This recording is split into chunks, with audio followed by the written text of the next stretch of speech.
दोस्तों, स्वागत है आपका जेके स्टार क्लासेस में। आज हम हिंदी की न्यू बैच का लॉन्च की थी, उसी की क्लास नंबर आज 1 लेकर आए हैं। उसमें आज आपको पढ़ाएंगे संज्ञा और उसके प्रकार। तो सबसे पहले आप लोग डाल लो संज्ञा। चैप्टर का नाम डाल लो संज्ञा। संज्ञा और इसकी परिभाषा लिख लो। संज्ञा मतलब होता है कि किसी व्यक्ति, वस्तु, स्थान के नाम को संज्ञा कहते हैं। कोई भी आप व्यक्ति या स्थान या किसी भी वस्तु का नाम ले लो, वह संज्ञा होगी। इस पृथ्वी पर कोई भी ऐसी चीज है, जो भी है, नाम कुछ भी है, वो संज्ञा के ही अंतर्गत आता है। तो आप लोग परिभाषा लिख लो। परिभाषा लिख लो। किसी व्यक्ति, वस्तु,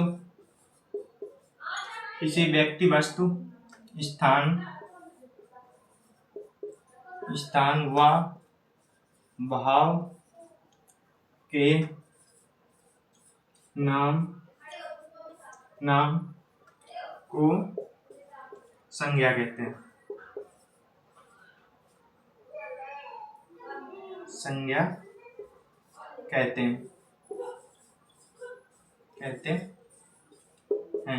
इसमें लिखा है किसी व्यक्ति, वस्तु, स्थान व भाव के नाम को संज्ञा कहते हैं। मतलब आप कोई भी नाम ले लो, जैसे एग्जाम्पल में आप ले लो, जैसे राम, मेज, कुर्सी।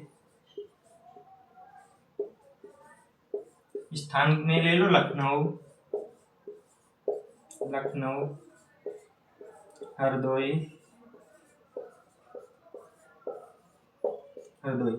किसी भी व्यक्ति मतलब कोई भी व्यक्ति हो गया, किसी भी वस्तु, स्थान, नाम, कोई भी व्यक्ति, स्थान का नाम हो या वस्तु का या किसी व्यक्ति का, संज्ञा के ये अंतर्गत सब आते हैं। उसके बाद आप लिख लो संज्ञा के प्रकार। परिभाषा संज्ञा की हो गई, किसी व्यक्ति, वस्तु, स्थान के नाम को संज्ञा कहते हैं। जैसे राम, मेज, कुर्सी, लखनऊ। तो इसके संज्ञा के प्रकार। संज्ञा के प्रकार।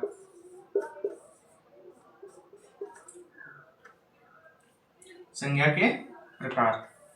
तो संज्ञा के प्रकार हैं हिंदी व्याकरण में। हिंदी व्याकरण में संज्ञा के 5 प्रकार बताए गए हैं। संज्ञा के 5 प्रकार बताए गए हैं। संज्ञा के 5 प्रकार हैं। ठीक है दोस्तों, संज्ञा हो गई, इसके प्रकार 5 बताए गए हैं। तो नंबर 1 प्रकार है व्यक्तिवाचक संज्ञा, उसके बाद है जातिवाचक संज्ञा, उसके बाद है भाववाचक संज्ञा, उसके बाद समूहवाचक संज्ञा, उसके बाद पदार्थवाचक संज्ञा। तो आप लोग ये नोट कर लो। उसके बाद आगे का संज्ञा के प्रकार डालेंगे।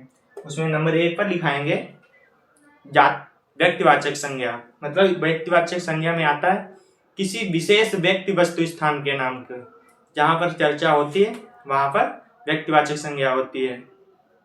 आप लोग ये नोट कर लो। उसके बाद आगे लिखाते हैं।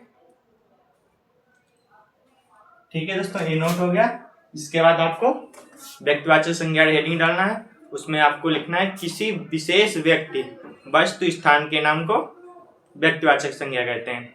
जहां पर किसी भी विशेष व्यक्ति या वस्तु की चर्चा की जाए, वहां पर व्यक्तिवाचक संज्ञा होती है।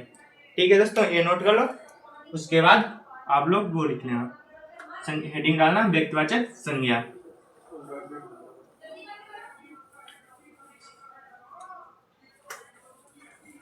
तब तक आप लोग हेडिंग डालो व्यक्तिवाचक संज्ञा। हेडिंग डाल लो व्यक्तिवाचक संज्ञा। व्यक्तिवाचक संज्ञा। व्यक्तिवाचक संज्ञा इसमें जो शब्द, लिखो परिभाषा, जो शब्द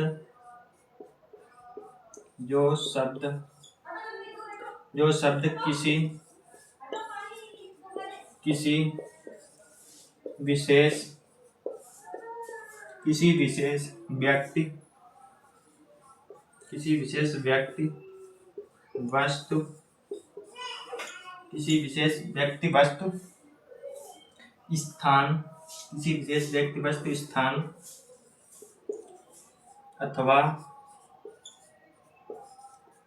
अथवा प्राणी के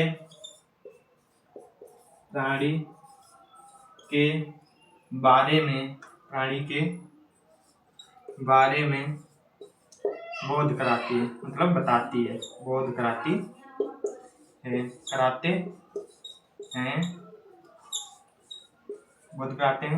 व्यक्तिवाचक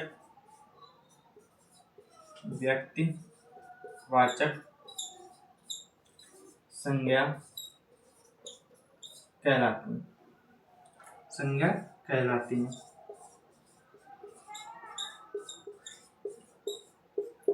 आपने परिभाषा इसकी है व्यक्तिवाचक संज्ञा। तो जो शब्द किसी विशेष व्यक्ति, वस्तु, स्थान अथवा प्राणी के बारे में बोध कराते हैं, व्यक्तिवाचक संज्ञा कहते हैं।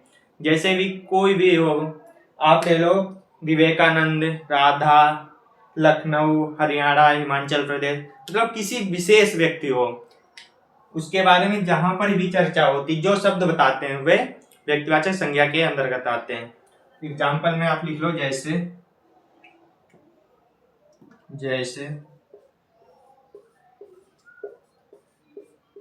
विवेकानंद,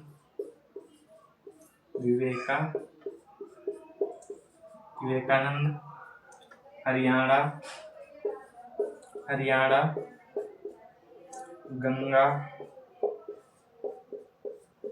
हरदोई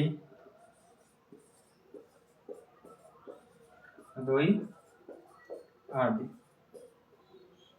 ठीक है दोस्तों, व्यक्तिवाचक नंबर 1 हो गया व्यक्तिवाचक संज्ञा। जो शब्द किसी विशेष व्यक्ति, वस्तु, स्थान अथवा प्राणी के बारे में बताते हैं व्यक्तिवाचक संज्ञा कहलाते हैं। जैसे विवेकानंद, हरियाणा, गंगा, हरदोई, लखनऊ, कोई भी विशेष व्यक्ति का नाम हो। ठीक है दोस्तों, ये नोट कर लो। उसके बाद नंबर 2 हेडिंग डाल लेना, जातिवाचक संज्ञा। तब तक आप नोट कर लो, उसके बाद हम लिखाते हैं, हेडिंग डालो। इसके बाद जातिवाचक संज्ञा, हेडिंग है जातिवाचक संज्ञा नंबर 2, जातिवाचक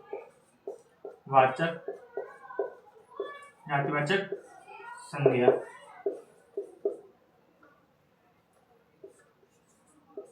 जातिवाचक संज्ञा आप लोग ये नोट हो गया होगा आपका।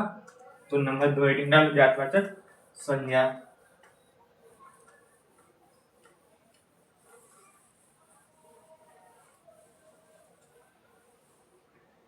नंबर 2 हेडिंग हो गई जातिवाचक संज्ञा।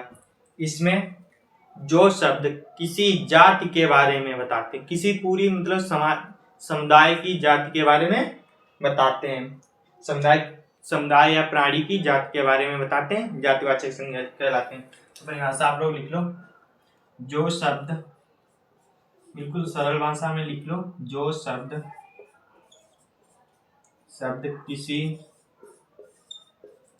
किसी प्राणी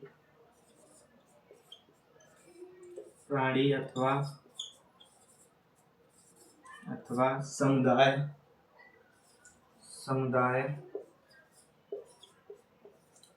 समुदाय की पूरी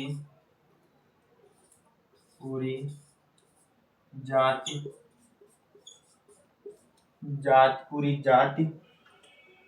का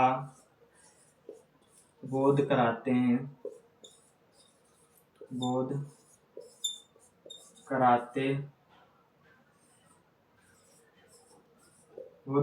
हैं, जातिवाचक संज्ञा कहलाती है। जातिवाचक संज्ञा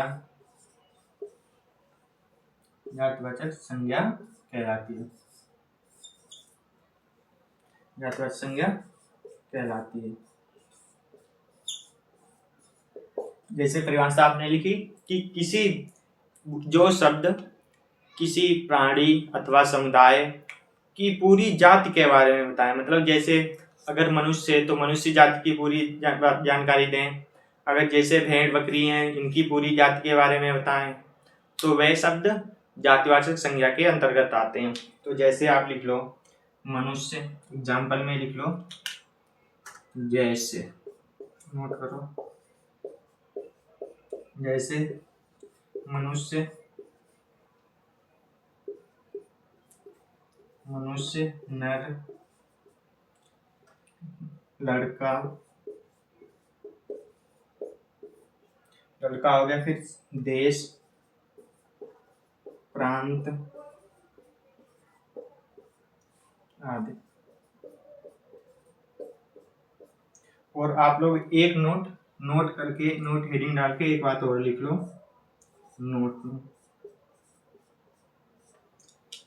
नोट में लिख लो संबंधियों,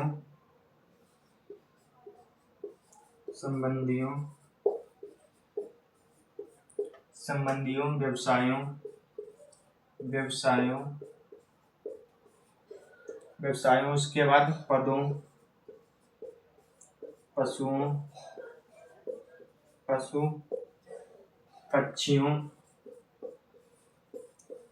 पक्षियों तथा प्रकृति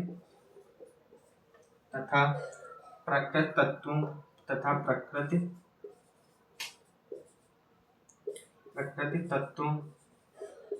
तत्वों के नाम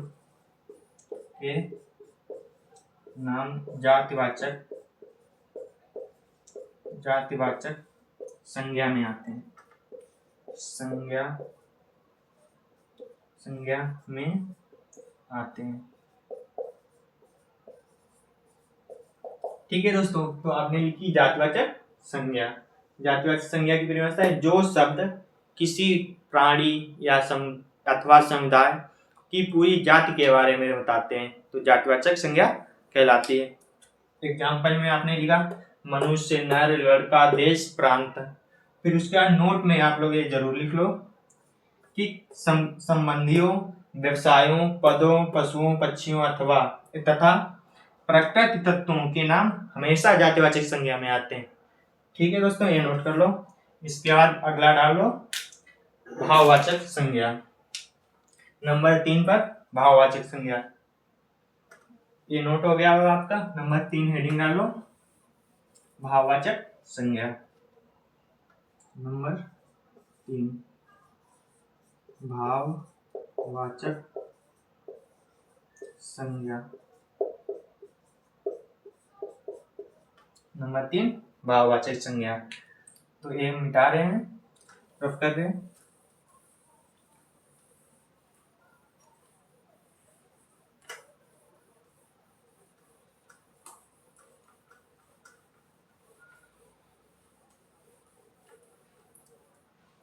नंबर 3 है भाववाचक संज्ञा। इसमें आप लोग लिख लो, इसमें आता है जिन संज्ञा शब्दों से किसी व्यक्ति अथवा वस्तु के गुण दोष के बारे में बताया जाता है वह भाववाचक संज्ञा में आते हैं।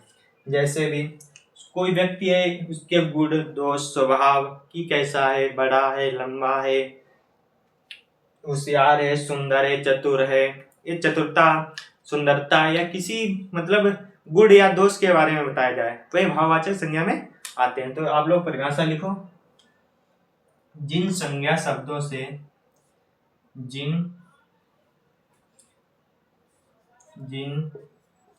संज्ञा शब्दों से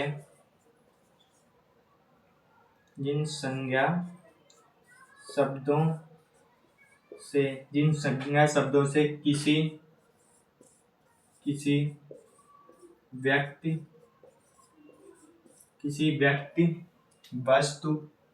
व्यक्ति अथवा वस्तु के गुण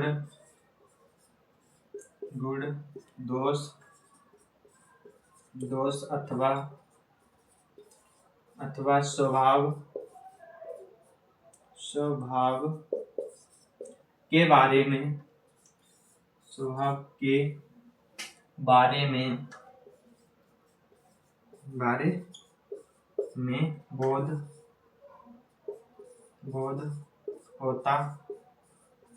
होता है, जातिवाचक भाववाचक संज्ञा कहलाते हैं। तो भाववाचक होता है, भाववाचक संज्ञा, भाववाचक संज्ञा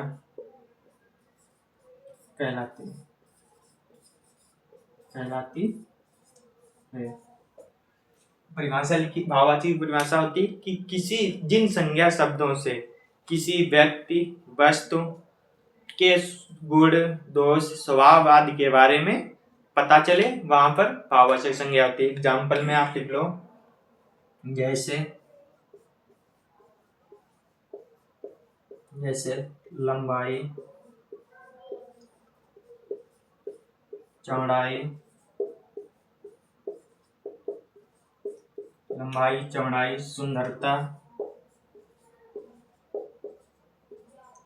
सुंदरता, चतुरता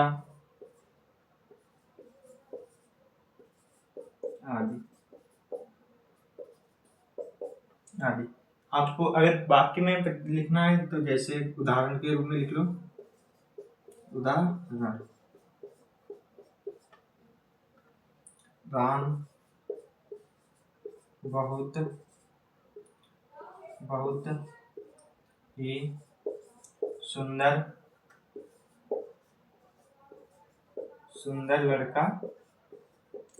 लड़का है। तो यहाँ पर आपको राम ये संज्ञा हो गई, उसमें सुंदर, इसकी सुंदरता के बारे में बताया गया कि राम एक सुंदर लड़का है। तो ये सुंदर भाव उसका बताया, गुण मतलब गुण बताया गया कि कैसा लड़का है, सुंदर लड़का है। तो एग्जाम्पल के रूप में ये हो गया कि किसी व्यक्ति, जैसे व्यक्ति हो गया इसमें राम के गुण या दोष, तो गुण बताया गया सुंदर है। लड़का हो गया, इसमें लड़का हो गया, जातिवाचक संज्ञा मतलब लड़का है, तो पूरे लड़के समाज की बात हो गई, जाति हो गई। ठीक है दोस्तों, इसके बाद आप नंबर 4 डाल लो, समूहवाचक संज्ञा। नंबर 4, समूहवाचक संज्ञा। समूहवाचक संज्ञा। नंबर 4, समूहवाचक संज्ञा। आप लोग ये नोट कर लो, उसके बाद समूहवाचक संज्ञा पढ़ेंगे। ठीक है दोस्तों, ये हम रफ किए दे रहे हैं। इसके बाद आप लोग हेडिंग तब तक डाल लो, समूहवाचक संज्ञा।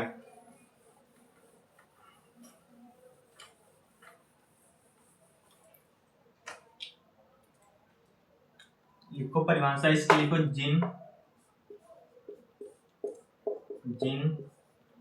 संज्ञा शब्दों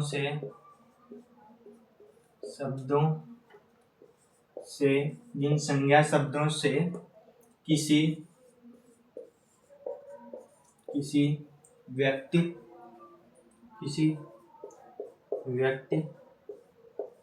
वस्तु, किसी व्यक्ति अथवा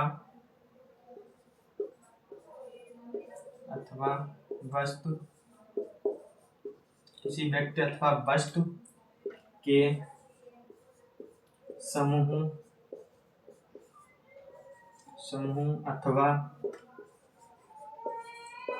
अथवा समुदाय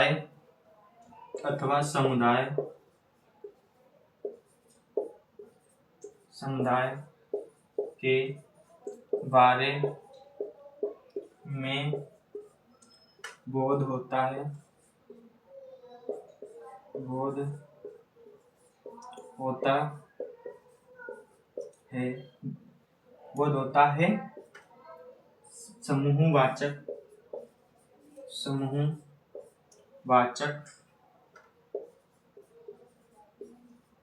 समूहवाचक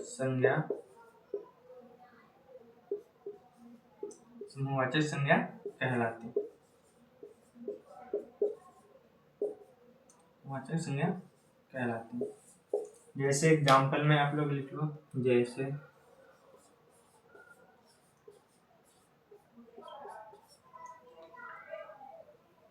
आपने समूहवाचक लिखा तो समूहवाचक किसी संज्ञा है जिन संज्ञा शब्दों से किसी व्यक्ति अथवा वस्तु के समूह या समुदाय के बारे में पता चलता है तो समूहवाचक संज्ञा कहलाती। तो जैसे लिखो जुलूस, जुलूस, सेना, जुलूस, सेना, कक्षा, गिरोह आदि। आपने जैसे सेना लिखा, सेना में कई आर्मी जवान होते हैं, उनके समूह को ही पूरी समूह की टोली होती है, उसे सेना कहते हैं। और जैसे कक्षा है उदाहरण इसमें, तो कक्षा में बहुत से विद्यार्थी होते हैं, बहुत से विद्यार्थियों के समूह को कक्षा कहते हैं। ठीक है। तो गिरोह जैसे जुलूस, जुलूस भी बहुत सारे व्यक्तियों को लेकर जुलूस एक निकाला जाता है, उसी में समूह होता है एक प्रकार का, उसी को जुलूस कहते हैं, वो भी समूहवाचक संज्ञा में आ जाता है। तो आप लोग ये लिख लो। उसके बाद आप लास्ट हेडिंग है द्रव्यवाचक संज्ञा। तो इसके बाद आप लोग नंबर 5 हेडिंग डालो, द्रव्यवाचक संज्ञा नंबर 5, द्रव्यवाचक संज्ञा। ठीक है दोस्तों, ये लिख गया होगा आपका। तो आगे हेडिंग डालो द्रव्यवाचक संज्ञा।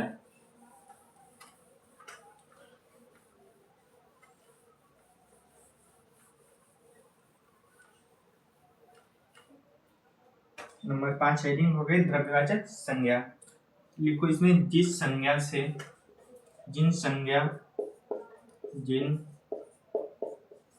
संज्ञा शब्दों से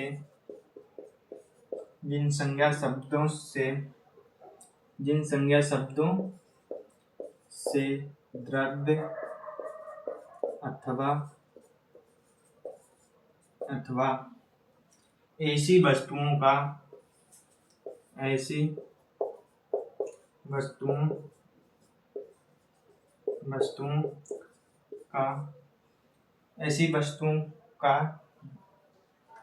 ऐसी वस्तुओं का बोध होता है,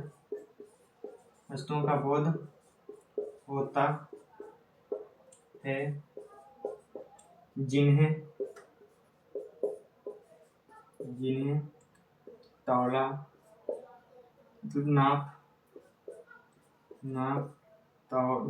तौल सकते हैं,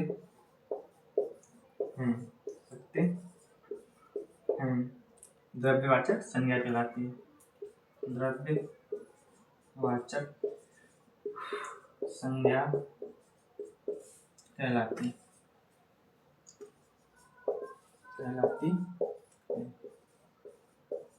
जैसे हम द्रव्यवाचक संज्ञा, जिन संज्ञा शब्दों से द्रव्य अथवा ऐसी वस्तुओं का बोध हो जिन्हें हम नाप तौल सकते हैं, गिन सकते हैं, तो वे द्रव्यवाचक संज्ञा के अंतर्गत आते हैं। जैसे आप लोग एग्जाम्पल में लिख लो, जैसे पानी, दूध, सोना, लकड़ी आदि। ठीक है दोस्तों, तो द्रव्यवाचक संज्ञा की परिभाषा हो गई कि जिन संज्ञा शब्दों से किसी द्रव्य अथवा ऐसी वस्तुओं का बोध हो जिन्हें हम नाप तौल सकते हैं, तो द्रव्यवाचक संज्ञा के अंतर्गत आ जाते हैं। आप लोग बाकी आगे की क्लास इससे संबंधित जो प्रैक्टिस है संज्ञा शब्द से, संज्ञा चैप्टर से, उसकी क्लास हम अगली क्लास में कराएंगे। तो मिलते हैं दोस्तों अगली क्लास में। आज के लिए इतना ही। आशा है कि आपको क्लास अच्छी लगी होगी। अगर आपको क्लास अच्छी लगी तो आप लोग कमेंट में जरूर बताएं। थैंक यू, धन्यवाद।